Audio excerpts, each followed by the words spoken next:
Olá pessoal, né? Esse aqui é o vídeo de abertura de apresentação do nosso curso Discursivas para o Ministério Público de Santa Catarina. Eu vou falar sobre as discursivas, né? Esse vídeo faz parte de uma série de dicas, assim, elas são divididas em blocos menores, tá certo? Vocês vão acompanhar. Quem tá no curso acompanha tudo, inclusive as aulas do curso, e vai embora. Quem está me assistindo na minha rede social, né, no YouTube, né? Exatamente, canal Júnior Andrade, que é minha rede particular, não é nem do curso, é minha rede particular. Você vai pegar essa série de dicas, assim, seguidamente são 3 vídeos, tá?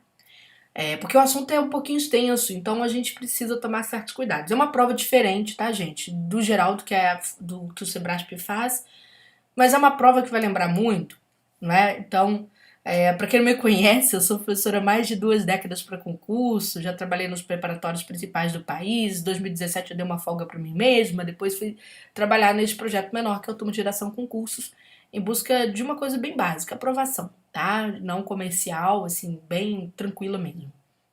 Sem as pressões do comércio, melhor dizendo. Então, não tem pressão de cursinho, não tem pressão de aluno, é que a gente trabalha com objetividade para aprovação. E graças a Deus vem dando muito certo. E é isso que interessa. Bom, vamos lá.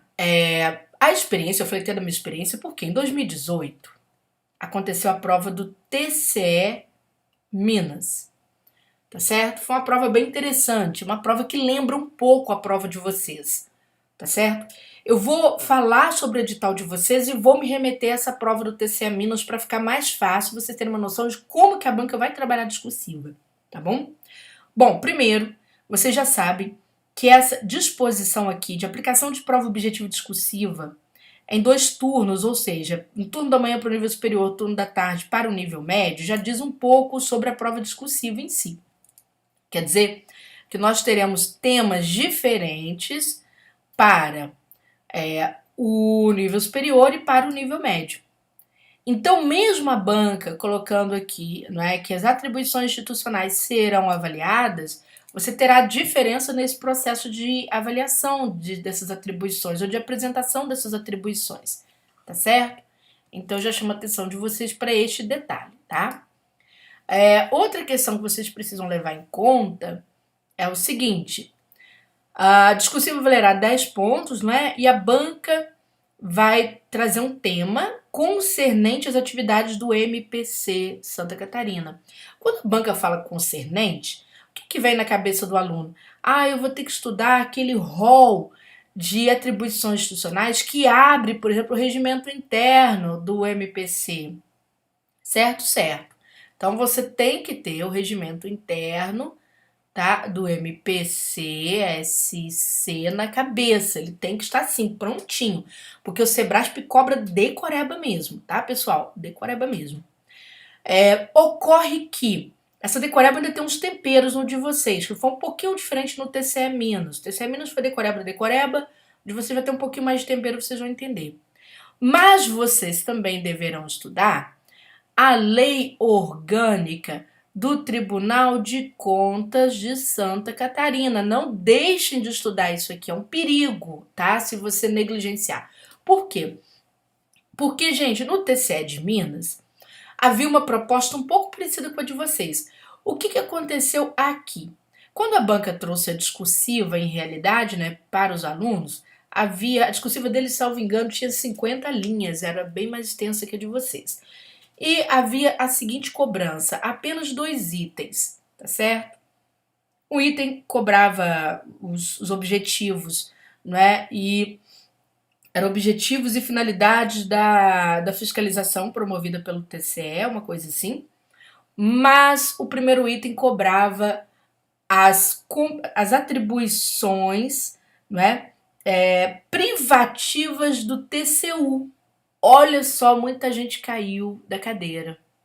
Porque, apesar de ser um concurso do TCE, havia muito espelhamento, tá certo? Destas atribuições no Tribunal de Contas do Estado de Minas Gerais, não é? Porém, eu me lembro a época, né, eu dei aula aqui para o TCE Minas, eu sempre falo para os alunos: olha, a gente estuda o órgão também do entorno. Então, se o Ministério Público de Contas é exatamente uma instituição que atua atua o tempo inteiro junto ao TCE de Santa Catarina, não é? Então você precisa estudar a lei orgânica do TCE também, tá? Não é o regimento do TCE, é a lei orgânica do TCE. Por que é importante você estudar a lei orgânica do TCE? Porque muitas das competências, não é, que são dadas ao procurador-geral, muitas das atividades que são próprias do Ministério Público de Contas estão aqui, tá certo? Também abordadas nesta lei orgânica. Então tome muito cuidado, estude tudo, estude inclusive as competências do próprio TCE-SC, porque se a banca pedir, pelo menos, é lógico que ela vai tentar pedir competências bem mais próximas aqui às atividades do próprio Ministério Público, no momento que eles atuam realmente em conjunto, e que a coincidência dessas competências, você precisa dominar isso, tá? Então, para não ficar desavisado, já fica com essa ideia na cabeça, tá bom? Vocês farão um texto definitivo. Então, gente, peraí. Se você quiser fazer prova de manhã e prova à tarde, já vamos escrever para 2 cargos. Ok, por mim tudo bem, eu só falo para o aluno, fixe uma área para você aprender melhor. Por quê? Porque quando a gente fala em estudo de competências institucionais, pessoal, por exemplo, vocês têm que estudar também as competências por cargo, tá? Muito cuidado. Ah, mas a competência por cargo não é diferente da competência institucional? Não, o cargo pertence à instituição. Portanto, as competências institucionais, elas não morrem ali nos artigos iniciais, não. Tá certo? Elas abrangem outros artigos, por exemplo, do regimento interno, tá? Que vai organizar essas competências, vai distribuir, né, aquelas competências de modo geral, aquelas competências iniciais da instituição, em microcompetências consoante os cargos e a importância, né, da atuação desses cargos dentro da instituição. Portanto, você precisa dominar, até porque as provas discursivas serão diferentes, tá? Haverá aplicação diferente. Outro detalhe interessante é que você vai ter que fazer, antes de eu entrar aqui na avaliação, a tua discursiva com material, com letra legível e com caneta de tinta preta e material totalmente transparente. Gente, a Bic não me dá R$1 para fazer essa propaganda, tá? Mas eu aconselho, compra uma caneta Bic de ponta média. Por quê? Porque a prova é digitalizada. Então, por exemplo, se você comprar uma caneta de ponta grossa, seja qual for, né, você corre o risco de a caneta soltar muita tinta e rasura no Sebrasp é sempre um problema, tá?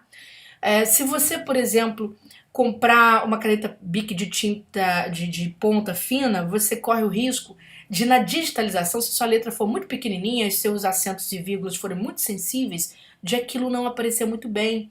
A digitalização consome parte da tinta do material de certo modo, ela reduz. Então, o examinador pode entender que você, ao invés de vírgula, pontuou, por exemplo, tá? Então, te aconselho. E a caneta Bic comum, qual que é a vantagem dela? A carga é transparente. Então, você não corre chegar à prova para que você tanto estudou, né, e comprar uma caneta que é transparente no invólucro exterior, mas é opaca na cor da carga e ficar sem fazer prova, porque ninguém vai te emprestar. Então, vamos lá. A avaliação, né, vai contar com como avaliação de conteúdo, né? Ela correrá sobre o conteúdo e sobre o domínio escrito da modalidade. Pessoal, eu vou explicar isso melhor, tá? Que isso é muito perigoso. Por quê? Vamos lá, olha só, a banca aqui detalha o que ela vai cobrar na avaliação. Ela vai cobrar o domínio das atribuições institucionais, que eu já falei, exceda as atribuições meramente institucionais e vá para as atribuições de cargo. Ela vai cobrar de vocês capacidade de avaliação e reflexão e raciocínio crítico. Isso quer dizer que haverá estudo de caso.